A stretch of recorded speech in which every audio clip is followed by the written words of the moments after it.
ഞാൻ വിശുദ്ധനായിരിക്കുന്നത് പോലെ നിങ്ങളും വിശുദ്ധരായിരിപ്പൻ. ദൈവത്തിൻ്റെ മാറ്റമില്ലാത്ത വചനം ശ്രദ്ധിക്കുന്ന പ്രിയപ്പെട്ടവരെ, നമ്മുടെ ദൈവം വിശുദ്ധനാണ്. ആ ദൈവത്തോട് നമുക്കൊരു കൂട്ടായ്മയുണ്ടെങ്കിൽ ആ കൂട്ടായ്മ വിശുദ്ധമാണ്. ദൈവം വെളിച്ചമാകുന്നു, അവനിൽ ഇരുട്ട് ഒട്ടുമില്ല എന്നത് ഞങ്ങൾ നിങ്ങളോട് അറിയിക്കുന്ന ഒരു ദൂതാകുന്നു. ദൈവത്തോട്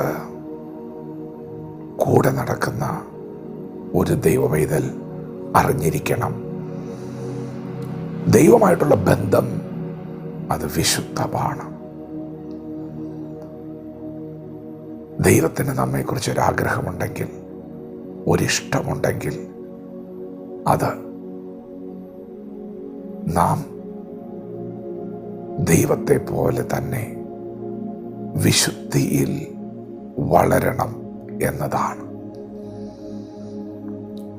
സങ്കീർത്തനക്കാരൻ ഇങ്ങനെ പറഞ്ഞു, ദുഷ്ടന്മാരുടെ ആലോചന പ്രകാരം നടക്കാതെ, പാപികളുടെ വഴിയിൽ നിൽക്കാതെ, പരിഹാസികളുടെ ഇരിപ്പിടത്തിലിരിക്കാതെ, യഹോവയുടെ ന്യായപ്രമാണത്തിൽ സന്തോഷിച്ച് അവൻ്റെ ന്യായപ്രമാണത്തെ രാപ്പകൽ ധ്യാനിക്കുന്നവൻ ഭാഗ്യവാൻ.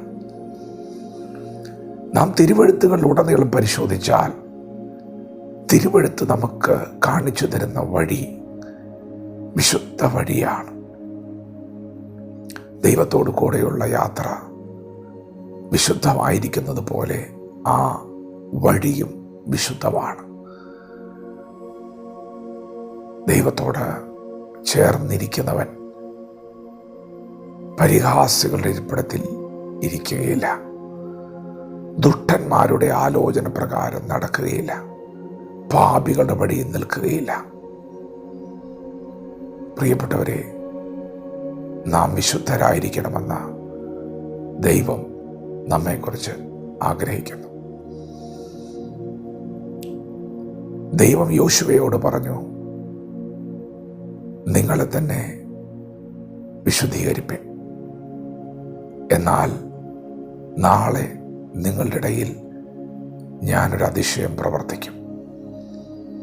ഒരു ദൈവപ്രവൃത്തി നിങ്ങളിൽ വെളിപ്പെടാൻ നിങ്ങൾ നിങ്ങളുടെ കുറവുകളെ കണ്ട് ഉണരുവാൻ തയ്യാറാകണം. യേശുവിൻ്റെ രക്തത്താൽ നിങ്ങൾ വിശുദ്ധീകരിക്കപ്പെടണം. ഇന്ന് പകൽക്കാലം ദൈവത്തിൻ്റെ ഇഷ്ടമെന്തെന്ന് അറിയുക. അത് നമ്മുടെ ശുദ്ധീകരണമാണ്. നമ്മുടെ ശരീരങ്ങളെ ജീവനും വിശുദ്ധിയും ദൈവത്തിന് പ്രസാദവുമുള്ള യാഗമായി സമർപ്പിക്കുക. യേശുവിനെ പോലെയാകാൻ വിളിക്കപ്പെട്ടവരെ,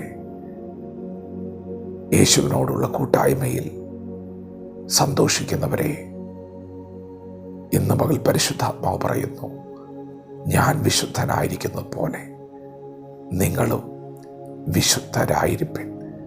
വചനത്തോട് പ്രതികരിക്കാം.